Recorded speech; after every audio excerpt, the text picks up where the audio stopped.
We find our mind difficult to control. And why?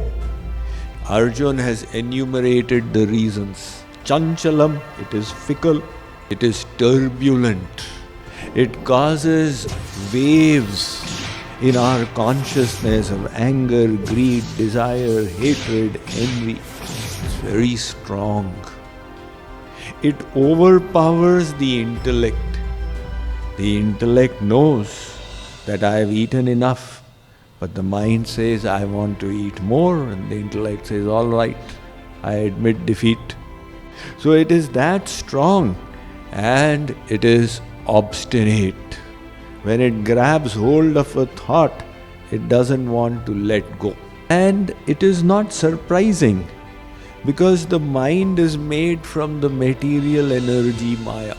Now, Arjun has said, "Oh Shree Krishna, it seems to me that controlling the mind is more difficult than controlling the wind." Arjun has given a very powerful analogy. Bhagavad Gita, Chapter 6, Dhyan Yoga, the Yoga of Meditation. Sloka chanting is followed by translation and commentary by Swami Mukundananda.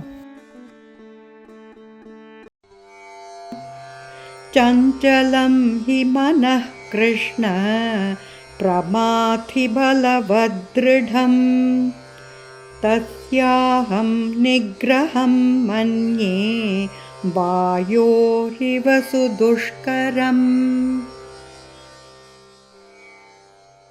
The mind is very restless, turbulent, strong, and obstinate, O Krishna. It appears to me that it is more difficult to control than the wind. So Arjun, as we discussed in the previous Bhagavad Gita lecture yesterday, he is speaking actually on behalf of all of us. We find our mind difficult to control. And why? Arjun has enumerated the reasons. Chanchalam, it is fickle. Pramathi, it is turbulent. It causes waves in our consciousness of anger, greed, desire, hatred, envy. Balavat, it's very strong. It overpowers the intellect. The intellect knows that I have eaten enough, but the mind says, I want to eat more, and the intellect says, all right, I admit defeat. So it is that strong, and it is obstinate. Hati. When it grabs hold of a thought, it doesn't want to let go. This is the mind. And it is not surprising, because the mind is made from the material energy maya. Arjun has said, "Oh Shree Krishna, because of all these features, it seems to me that controlling the mind is more difficult than controlling the wind." Arjun has given a very powerful analogy. Who can ever think of controlling the wind? Sometimes they try. When there's too much of drought somewhere, they try seeding the clouds to create artificial rain. But that is just a little bit. And if it is a windy day, to think of controlling the wind is impossible. Arjun says, the mind seems even more difficult to me than this. It gets ants in it. Ants. What are these ants? The Texan ants don't walk barefoot on the grass out here. Texan ants are powerful creatures. The people who are nodding have been bitten by them. Fire ants, that's right. So these Our mind is also affected by ants. And what are ants? These are automatic negative thoughts. So what is the nature of an ant as far as thoughts is concerned? Firstly, it comes automatically without calling it. Secondly, it is unproductive. It reduces our optimism, our hope, etc. Thirdly, it presents a distorted version of reality. And fourth, it is obstinate. So these ants, have you ever spoken to somebody and said, this guy doesn't know how to think? Now, why does that happen? That's the reason is that factually many people don't know how to think. The thinking gets distorted. The first is overgeneralization. Let us say that Kavita rejected Rohit. Rohit said, "Are, Kavita rejected me, everybody will reject me." Overgeneralization. Or let us say that Naina did not pass in the interview. She says, "No, I will never pass in any interview." Is that a right way to think? It is not. But that is how many people are thinking. They are overgeneralizing. Some are doing emotional thinking. What is emotional thinking? I have this feeling that this person is a cheater. So he is a cheater. Why? I feel that he is a cheater. My feeling. People, emotional people, they put their feeling at the highest pedestal. I feel that this company will fail. So it will fail. Swamiji, it will fail. Why? I feel it will fail. This is emotional thinking. Some people are doing polarized thinking.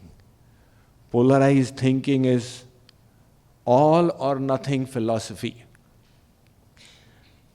I did not get an A+ in algebra, so I am a failure. That means either they must be a complete success or then they are absolute failures. I was not able to keep my mind 100% in God. So that means I am a complete failure. So this is polarized thinking going on. Like that is the fallacy of fairness. Some people believe that the world should be fair. And fair in accordance with their concept of what fairness is. So let us say that if Sanju got promoted, then Manju says, this is not fair. He got promoted, I did not. Arey Baba, there must be some criteria on which he got promoted. No, but this is too highly unfair. I was left out. Now that could be applied in bhakti also. Guruji's grace came upon this person, did not come on me. How unfair of Guruji? How unfair of God? So, this is the fallacy of fairness. And another is imperative thinking. What is imperative thinking? My neighbor should keep his lot clean. My child should understand what I want. My husband should do this or should not do this. So we create imperative thinking. Wherever we are using the word should and must, that is imperative thinking. Now everybody has got their own understanding, their own sanskars. But by our own criteria, we have evaluated them as right or as wrong. Like this, there are varieties. There is personalization. Personalization. Ooh, my child married out of religion. So I am a complete failure as a mom or as a dad. It is all my fault. It is not your fault. You did your best. Now the child is the child. The child decided whatever. But no, it's completely my fault. So this is personalization. For whatever somebody else did, I am at fault. Likewise, filtering out the positives. What is this? There are so many positives in your life, but you filter them out and focus on the negatives. So one person, he said, "Arey Swamiji, my life is in complete ruins. Why is God so unkind to me?" So I said, all right, let's do one thing. Let us make a balance sheet of the assets and the debit in your life. What good things has God given you and what bad things has God given you? So I said, I am so sorry to hear that your wife fought with you, fell in love with the milkman and left you and ran away. He said, "What, Swamiji, my life ran away with the milkman? What are you talking about? She's such a nice wife." So I said, then you've got a nice wife. Write down on the asset side, nice wife.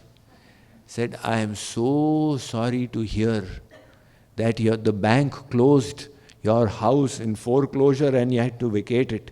Arey, nahi, Swamiji, I have got a house in Allen, premium house. So I said, then that is also another positive. So then I said, I am so sorry that your child has become a narcotic addict and has dropped out from school. So, Swamiji, where are you getting all this from?